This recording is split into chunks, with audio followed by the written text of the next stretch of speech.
Oldingi video darsi qanday qilib ota-onadan farzandga vazifa yuborishni ko'rib o'tgandik. Endi esa bu videoda farzand profilida qanday qilib vazifani bajarish va bajarilgan vazifani yuborishni ko'rib o'tamiz. Buning uchun bir marta yangilaymiz. Mana bu yoqda vazifa kelibdi, ya'ni ota-onadan kelgan vazifa piyoda yurish. 1 kilometr piyoda yurib, yo'lda deb aytilgan. Keling o'sha vazifaga kiramiz. Mana vazifalar degan joyda turibdi yoki pastda ham vazifalar degan bo'limga o'tsa, ota-ona bergan vazifalari bor. Shuni tanlaganda ham mana bu yoqda yangi vazifalar, bajarilayotganlar, tasdiqlanganlar, rad etilganlar bu yoqda turgan bo'ladi. Endi piyoda yurish, demak, bosiladida o'qiladi. Masalan, piyoda yurish. 1 kilometr piyoda yurib, yo'lda qiziqqan tabiat rasmini yubor. 10 qo'yim berilar ekan. 27-may 2026-yilgacha topshirishim kerak ekan, ertagacha. Endi men vazifani rad etishim mumkin yoki boshlashim mumkin buni. Xo'p, boshlashni bitta bosaman. Demak, vazifa bajarishni boshladingiz, deyilyapti. Bo'ldi, men shuni bosdimda ko'chaga chiqib ketdim. Endi nima qilaman? O'sha yo'lda yuribman, yo'lda bir ikkita rasmlarga olaman va o'shalarni endi yuklab qo'ysam bo'ladi. Endi bu yoqdan bosaman, tanlayman.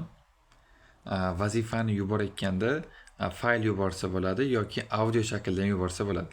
Misol uchun, mana birinchisi fayl tanlaymanda, kamera bor, galereya bor. Oldin rasmga qo'ygan bo'lsam, yo'lda galereyadan tanlayman yoki kamerani tanlab ham xo'p, rasmga olsam bo'ladi. Demak, hozir men kamerani tanlayman. Undan keyin hozir tashqaridan olayotgan bo'lsam, rasmga tushirdim va bu rasmni tasdiqlab qo'yaman. Mana bizga rasm yuklandi. Ana endi misol uchun audio yuborishda ham birato'la ko'rsatib ketaman. Ya'ni audio yuborish bosiladi va yana bir marta bosilib, demak, ruxsat beramiz.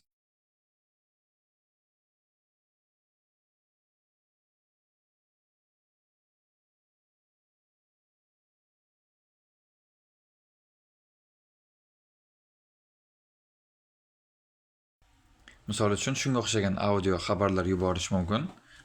Undan keyin yakunlash bosiladi. Yakunlash bosilgandan keyin mana vazifangiz yakunlandi. Endi uni ota-ona tasdiqlash kerak. Mana bosganimizda bu yoqda mana yuklagan fayllarimiz turgan bo'ladi. Mana tasdiqlanishi kutilmoqda mana. Endi bu hali ota-ona tasdiqlagani yo'q. Ota-ona qachon tasdiqlasa, keyin o'sha tasdiqlanish joyiga tushib qoladi. Hozircha endi shunaqa ko'rinishda turibdi. Bundan keyingi videoda qanday qilib ota-onada tasdiqlashni ko'rib o'tamiz.